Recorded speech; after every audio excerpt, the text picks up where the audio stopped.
الحمد لله رب العالمين والصلاة والسلام على سيد الأنبياء والمرسلين وعلى آله وأصحابه أجمعين.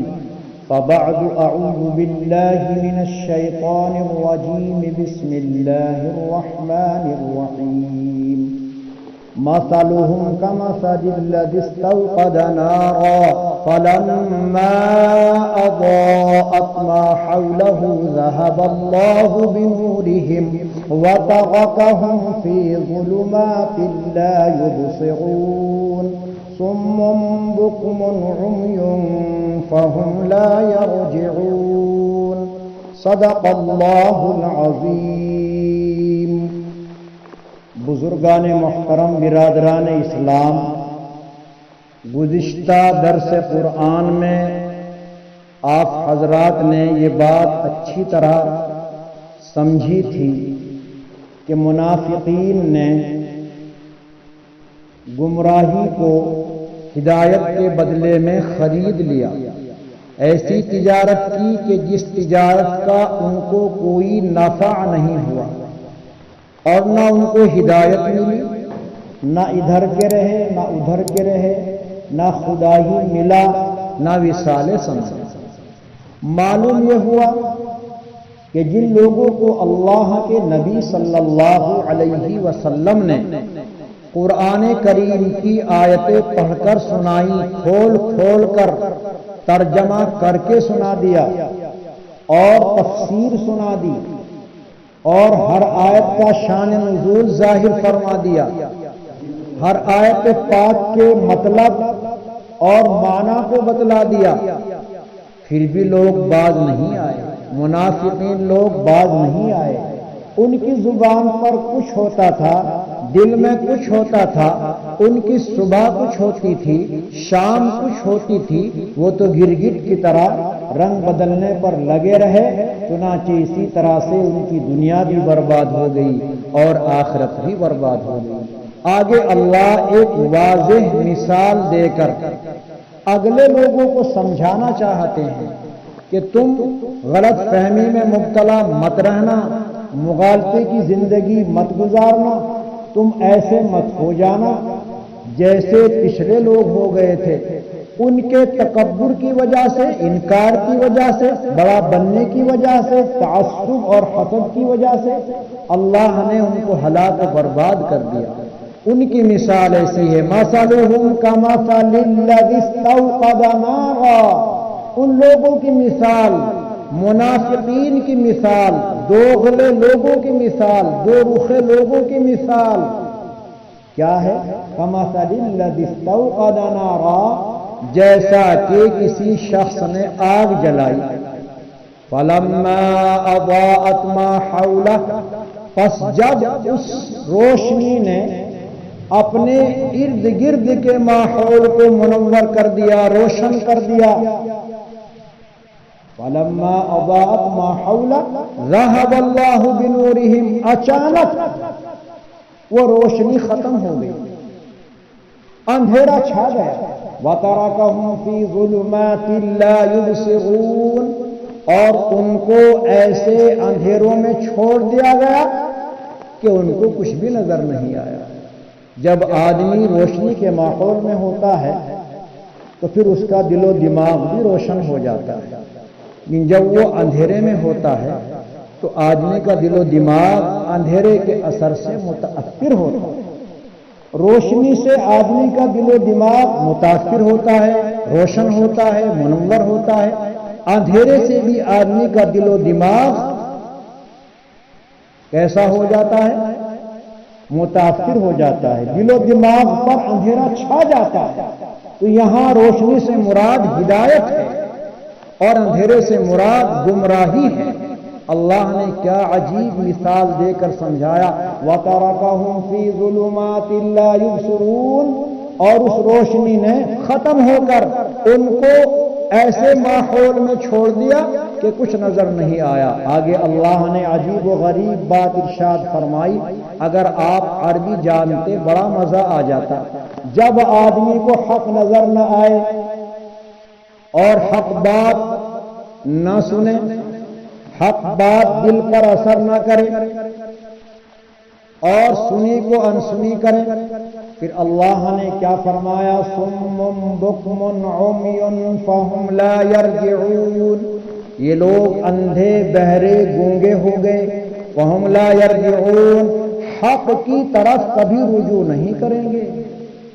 اس آیت پاک سے معلوم ہوا کہ جب آدمی اندھیرے میں اندھا ہو جاتا ہے، وہ اندھیرے کو ہی پسند کرنے لگتا ہے، تو پھر اس کو اندھیرے میں ہی چھوڑ دیا جاتا ہے. اور جب آدمی روشنی کو پسند کرتا ہے تو اللہ تعالیٰ اس کے لیے روشنی کا ماحول پیدا فرماتے ہیں.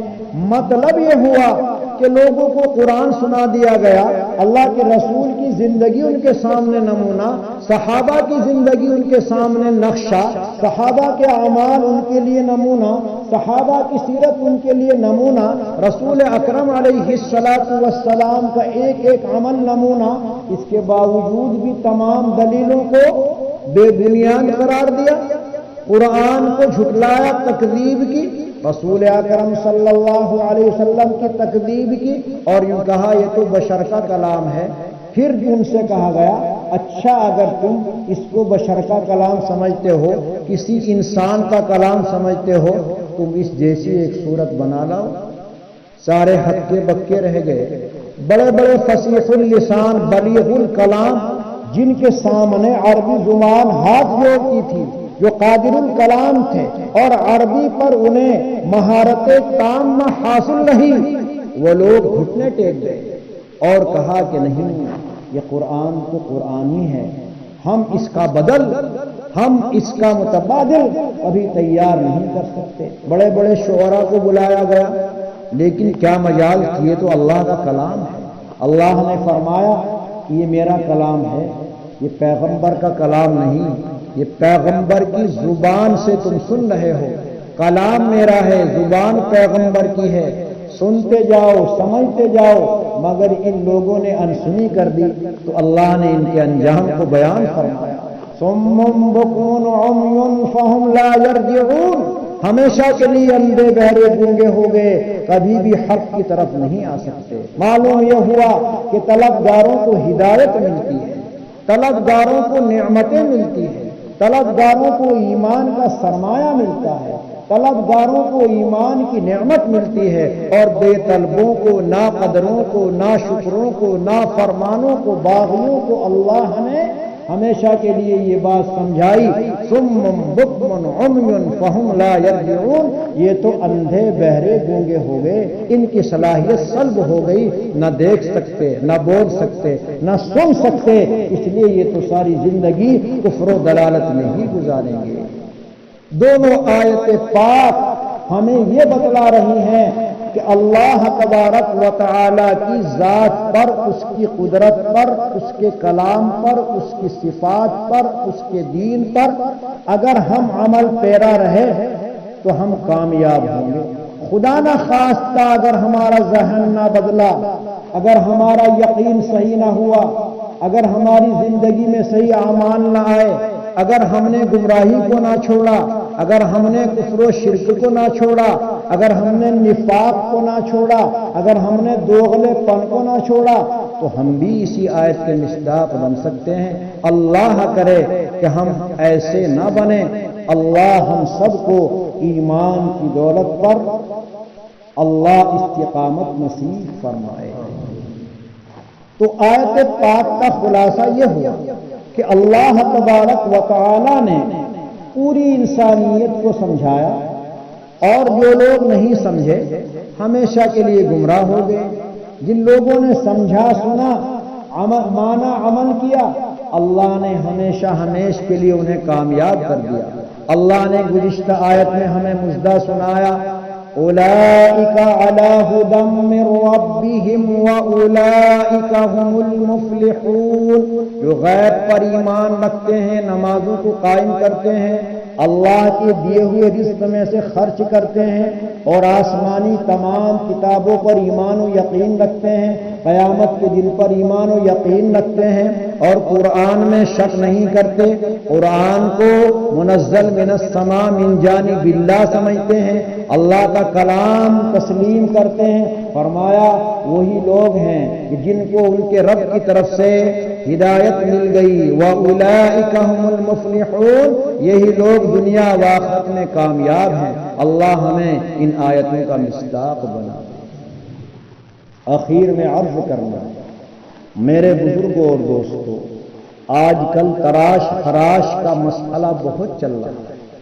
ایک دوسرے کی مخالفت میں، حسد میں آدمی ایڑی چوٹی کا زور لگا رہا ہے، اور اپنی جھوٹی شان بنانے کے لیے یا اپنی شان کو برقرار رکھنے کے لیے آدمی فریب کر رہا ہے، جال سازی کر رہا ہے، اور آدمی تکبر میں آ گیا، تعصب کرنے لگا، حسد کرنے لگا۔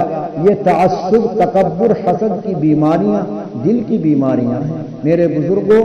جس طرح جسمانی بیماری لگ جانے سے آدمی بیمار ہو جاتا ہے، اس کا جسم خراب ہو جاتا ہے، اسی طرح روح کی بیماریاں، حسد، بڑا پن، تکبر، تعصب، عصبیت، یہ ہے۔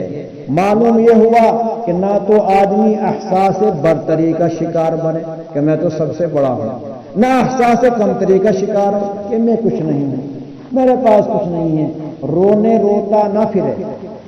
معلوم ہوا کہ آدمی اعتدال اختیار کرے، بیچ کی چال اختیار کرے، بیچ کا طریقہ اختیار کرے کہ اللہ نے بہت کچھ عطا فرمایا ہے۔ خدا نہ خواستہ اگر حالات مشکل ہوں تو اللہ سے مانگے، احساس کمتری کا شکار نہ بنے، اور اگر 10 روپے آ جائیں تو پھول کر، کتا ہو کر متکبر نہ بنے کہ مجھ سے بڑا کوئی نہیں۔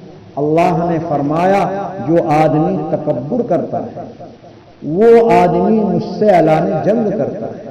اللہ نے خود فرمایا، حدیث قدسی ہے، الکبر ردائی، کہ تکبر میری چادر ہے، یہ تو میرے لیے زیبا ہے، میں بڑا ہوں، اور آدمی چھوٹا ہے، اس کی حقیقت مٹی ہے پھر بھی بڑا بنتا ہے۔ فرمایا یہ شیطان کا وسوسہ ہے، اس لیے عفو و درگزر کا معاملہ اختیار کرو، معافی تلافی کا معاملہ اختیار کرو، بھائی چارہ قائم کرو، دوستانہ تعلقات بناؤ۔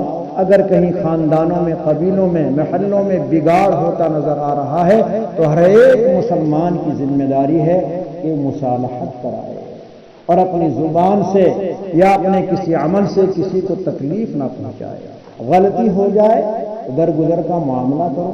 اللہ تبارک و تعالی قادر مطلق ہے، کل کائنات کا خالق اور مالک ہے، اور اس کے پیدا کیے ہوئے بندے پتھروں کی پوجا کرتے ہیں، پرستش کرتے ہیں۔ انسان کی پرستش کر رہا ہے، درختوں کی پرستش کر رہا ہے، جانوروں کی لید، گوبر، پاخانے کی پرستش کر رہا ہے۔ اللہ کو کتنا غصہ آتا ہوگا، لیکن پھر بھی اللہ رحم فرماتا ہے، پھر بھی اللہ تعالیٰ کرم کا معاملہ فرماتا ہے، کیونکہ وہ رحمان و رحیم ہے۔ وہ دنیا میں بھی رحم کرنے والا ہے، آخرت میں بھی رحم کرنے والا ہے۔ اس لیے میرے بزرگوں، قدم قدم پر ہر دم ہم سے غلطیاں ہوتی رہتی ہیں، اس لیے تعمیر کا کام کیا جائے، تخریب کا کام نہ کیا جائے۔ اگر تخریبی کام کیا تو معاملہ سارا خراب ہو جائے گا، خون خرابہ ہو جائے گا، پورا معاشرہ بگڑ جائے گا۔ اور یاد رکھو، فرشتے سے گناہ نہیں ہوتا، بشر سے، انسان سے گناہ ضرور ہوتا ہے۔ بشر مقام خطا سے ضرور گزرتا ہے۔ حضرت آدم علیہ السلام کو خاص طور سے کہا گیا کہ آپ اس درخت کے قریب نہ جائیں، مگر شیطان نے تسلط کیا، وسوسہ ڈالا، آپ نے دانہ گندم کھا لیا، تو آپ کو اس نسیان کی وجہ سے جنت سے نکال دیا گیا۔ بھول ہو گئی، ہماری جان بچ گئی کہ معافی مانگنے کا طریقہ ہمیں اللہ نے سکھلا دیا۔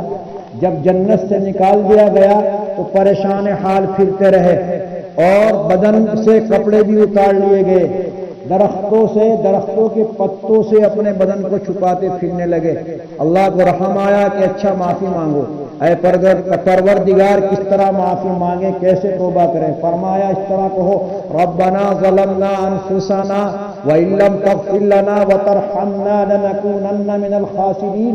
اے ہمارے رب، ہم نے اپنے اوپر ہی ظلم کیا، اگر آپ نے ہماری مغفرت نہ کی، بخشش نہ کی، ہم کو معاف نہ کیا تو ہم تو برباد ہو جائیں گے۔ اس لیے خاندانوں کو، گھروں کو، محلوں کو، مسجد کے نظام کو جوڑنے کے لیے بہت ضروری ہے کہ چھوٹے بڑوں کی عزت کریں، بڑے چھوٹوں پر شفقت کریں۔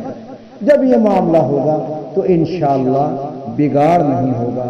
اپنے دلوں کو صاف کر لیں اور یہ سوچ لیں کہ اللہ کے نبی صلی اللہ علیہ وسلم کی زندگی بہترین نمونہ ہے۔ وہ کون سی تکلیف ہے جو آپ کو نہیں پہنچائی گئی؟ وہ کون سا درد تھا جو آپ کے سینے میں نہیں آیا؟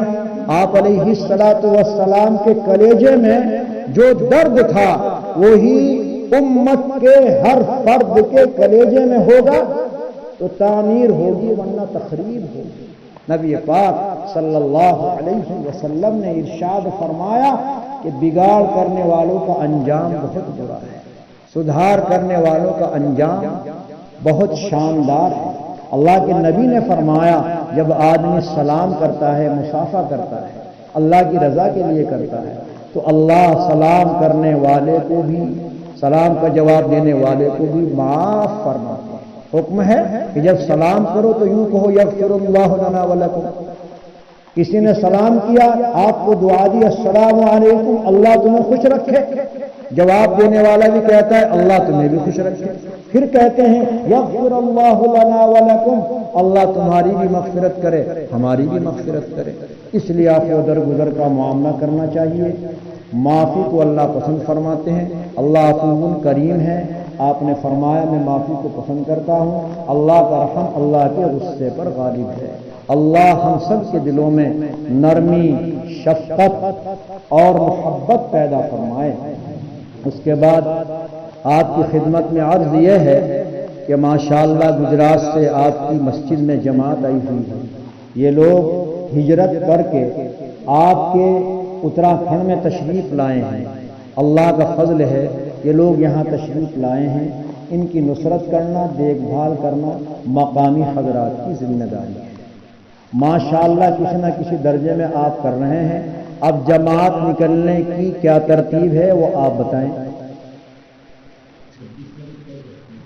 26 تاریخ طے ہے 3 دن کی جماعت کے لیے۔ 24 ماشاءاللہ بھائی اس کے لیے بتائیں۔ ماشاءاللہ حاجی محمد اکرام صاحب اور محمد احمد صاحب اور جناب علی محمد احمد صاحب، بھائی نام لکھو۔